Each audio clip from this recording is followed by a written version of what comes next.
오늘은 고급 매춘부에서 여왕의 자리까지 오르며 19세기를 뒤흔든 롤라 몬테즈에 대한 이야기입니다. 그럼 시작해볼까요? 1846년 절체절명의 위기에 빠진 영국 출신의 댄서이자 고급 매춘부였던 롤라 몬테즈는 입술을 굳게 다문 채 독일 미넨으로 향했습니다. 바이에른 국왕 루트빌 1세에게 후원을 받아 재정적 위기를 탈출하기 위해서였죠. 루트빌 1세와의 만남은 성공적이었고 몬테즈는 계획대로 바이에른 궁정극장에서 공연을 열었습니다. 그러나 바이에른 극장은 박수와 환호 대신 야유와 조롱이 울려 퍼졌죠. 이는 바이에른의 상류층 사람들이 몬테즈에 관한 나쁜 소문을 듣고 퇴폐적인 여자로 여겼기 때문입니다. 이러한 상황 속에서 몬테즈는 주눅들긴커녕 오히려 당당한 태도로 좌중을 휘어잡았습니다. 애초에 늙은 루트빌 1세가 몬테즈에게 완전히 매혹되어 있었기 때문이죠. 몬테즈가 바이에른 궁정극장에 설 수 있었던 이유이기도 하고요. 어쨌든 지나치게 커서 한눈에 사람들의 시선을 사로잡은 몬테즈의 가슴은 루트빌 1세의 관심을 끌기에도 충분했습니다. 몬테즈의 큰 가슴을 보고 동공이 커진 루트빌 1세는 그거 진짜야? 라고 물었죠. 그러자 몬테즈는 조용히 칼을 집어들고 자기 앞가슴 쪽으로 미끄러뜨리듯 타고 내려가다가 갑자기 드레스를 확 찢어버렸습니다. 그러고는 풍만한 가슴을 루트빌 1세의 눈앞에 고스란히 드러냈죠. 그 순간 늙고 탐욕스러운 바이에른 국왕 루트빌 1세는 아름다운 외모와 풍만한 가슴 그리고 놀라울 정도의 과감함을 갖춘 몬테즈에게 그야말로 흠뻑 빠져버렸습니다. 눈이 돌아간 루트빌 1세는 몬테즈에게 바이에른 국적과 여성 백작 등의 자기는 물론이고 궁전 하나를 통째로 건네주는 등의 선물 공세를 퍼부었죠. 게다가 엄청난 액수의 연금까지 지급했습니다. 국왕의 마음을 사로잡은 몬테즈는 호화로운 생활을 이어나갔죠. 그렇다면 몬테즈는 어떻게 고급 매춘부에서 국왕의 정부까지 올랐을까요? 한 발 더 나아가 어떻게 19세기 영국과 전 유럽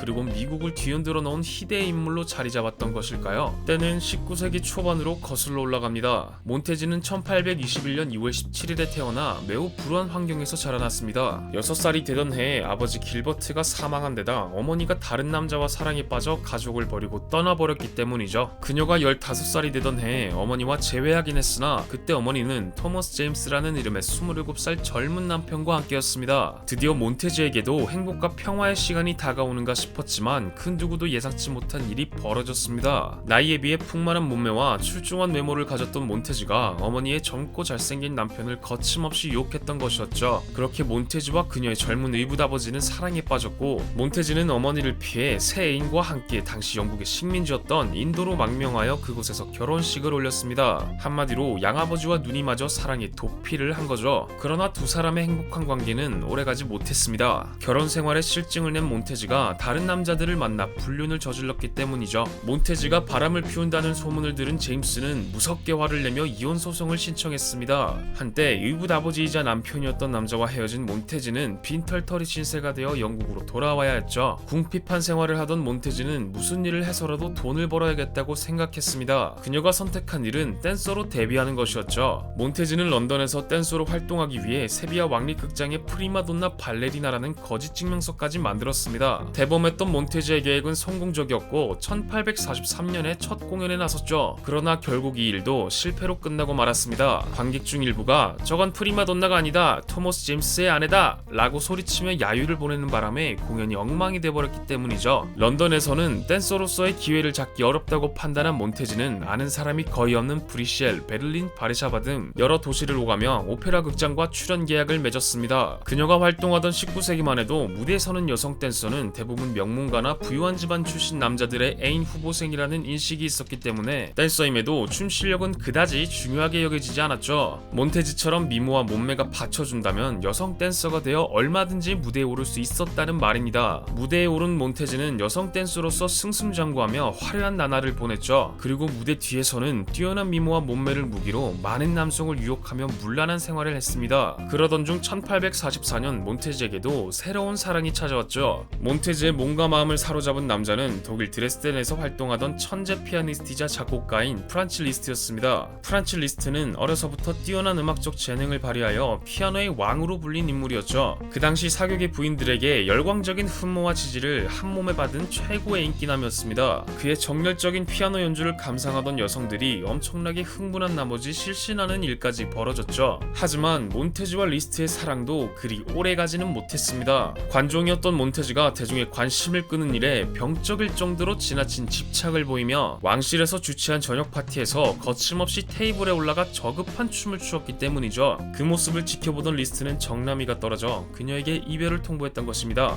몬테즈는 자신을 버리고 떠난 리스트에게 미친듯이 화가 나서 자기 집 가구를 모조리 부셔버렸습니다. 헌데 흥미롭게도 리스트는 몬테즈의 이런 행동을 예측하고 아파트 주인에게 가구값을 미리 넉넉히 보상해 주었죠. 이후에도 정신을 못 차린 몬테즈는 많은 남성과 자주 스캔들을 일으켰고 그 덕분에 유럽의 사교계에서 몬테즈를 모르는 사람이 없을 정도로 유명해졌습니다. 몬테즈에게 관심을 보인 여러 인물 중엔 바이에른의 국왕 루트빌 1세가 있었고 그것을 일생일대의 기회라 생각한 몬테즈는 독일 미넨으로 향했던 것이죠. 앞서 말한 파격적인 행동으로 바이에른 국왕 루트빌 1세의 마음을 사로잡은 몬테즈는 바이에른 국민들에게 미움을 받았습니다. 엄청난 파티광의 난폭한 성격의 소유자인데다 자신에게 푹 빠져있는 국왕에게 무례한 언행을 서슴지 않는 외국 여성을 바이에른 국민들이 곱게 보지 않는 것은 어쩌면 당연한 일이었죠. 1848년 바이에른 궁전 밖에서 미넨 대학생들의 대규모 시위가 일어났습니다. 롤라 몬테즈라는 천박하고 괴팍한 여자에게 빠져 나라를 망치는 어리석은 국왕의 퇴위를 주장하는 시위였죠. 궁지에 몰려 국민들의 요구를 들어줄 수밖에 없었던 루트빌 1세는 장남에게 왕위를 물려준 뒤 퇴위했습니다. 그리고 몬테즈는 국외로 추방당해 비참한 신세가 되었죠. 또다시 빈털터리 신세가 되어 영국에 돌아온 몬테즈는 일자리를 구하고자 했으나 마음대로 되지 않았습니다. 자기 마음에 들지 않으면 몽둥이 나이프까지 마구 휘두르며 자주 사고를 친 탓에 폭력 전과가 꼬리표처럼 붙어 더는 일자리를 구할 수도 없는 상황이었죠. 게다가 유럽 전역을 돌아다니며 수많은 남성을 상대했기 때문에 결혼은커녕 애인조차 구할 수 없었습니다. 비참한 상황에 몰린 몬테즈가 마지막으로 선택한 것은 신천지 미국행이었죠. 그곳에는 자신의 존재를 아는 사람이 아무도 없기 때문입니다. 운이 따랐는지 미국에 정착한 그녀는 인기 댄서로 화려하게 복귀하는 데 성공했죠. 당시 몬테즈의 주특기는 자신이 직접 개발한 타란툴라 댄스, 즉 거미춤이었습니다. 자신의 손가락을 거미처럼 보이게 한 다음 타이트한 검은색 실크옷을 입은 자신의 몸을 손가락 거미가 기어다니는 것처럼 섹시하게 움직이는 방식의 댄스였죠. 몬테즈의 타란툴라 댄스는 풍만한 육체를 돋보이게 했고 무대는 남자 관객들의 환호와 함성으로 가득 찼습니다. 특히 속옷을 입지 않은 채 치마를 높게 들어올리는 퍼포먼스는 많은 남성들의 마음을 사로잡았죠. 엄청난 인기에 고무된 몬테즈는 루트빌 1세와 자신의 러브스토리를 연극으로 만들어 다시 한번 흥행에 성공했습니다. 그러나 몬테즈의 예술적 재능은 뛰어나지 않았으며 댄스와 연기도 수준이 낮았습니다. 그 때문에 영국 평론가들은 몬테즈를 매우 박하게 평가했고 몬테즈에게 열광했던 관객들도 차츰 흥미를 잃어갔죠. 말년에 들어서면서 그녀는 임시 무대 외에는 설 곳이 없는 삼류 예능인으로 지내다가 관객들의 기억 속에서 완전히 잊혀져 갔습니다. 1861년 화려함과 비루함이 뒤섞인 파란만장한 삶을 산 롤라 몬테즈는 뉴욕 맨해튼의 누추한 다락방에서 중풍과 뇌졸중, 합병증으로 고생하다가 43살의 나이로 생을 마감했죠. 그녀의 장례식에 참석한 사람은 고작 9명이었습니다. 한때 바이에른 공화국의 수도 미넨에서 대규모 시위와 혁명의 도화선이 될 정도로 문제적이었던 인물의 장례식치고는 너무도 초라했죠. 19세기를 뒤흔든 스캔들 여왕 롤라 몬테즈에 대한 이야기, 이번 편은 여기까지입니다.